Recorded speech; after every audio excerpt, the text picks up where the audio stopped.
ایسا درندہ، ایسا جانور جس کے کچلیوں والے دانت ہوں، پورے دانت کچلیوں والے ہوں یعنی پوائنٹڈ، وہ سارے کے سارے جانور حرام.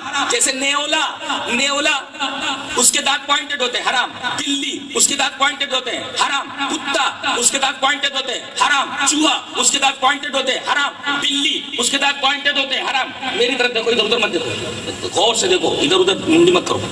تو یہ ساری چیزیں حدیث سے معلوم ہوئی کیا کہ جن کے دانت پوائنٹڈ ہوں زیناب جانور وہ سارے کے سارے حرام ہیں. اب کوئی پوچھے کہ کتا حلال یا حرام، بتا دیا گیا کہ پوائنٹڈ دانت اس کے، زیناب ہے حرام. کوئی پوچھے کہ نیولا حلال یا حرام، زیناب ہے کچلیوں والے دانت ہے حرام.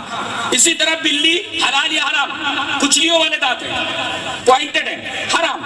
اسی طرح چوہا حلال یا حرام، بتا دیا کہ زیناب ہے پوائنٹڈ دانت ہے اس کے. کلو دیناب من السبع. اب یہ ساری تفصیلات اگر آپ قرآن میں ڈھونڈنے جائیں تو قرآن میں نہیں ملے گا. نبی کریم صلی اللہ علیہ وسلم نے فرمایا کہ قرآن کے ساتھ ساتھ مجھے ایک اور چیز بھی دی گئی ہے، حدیث.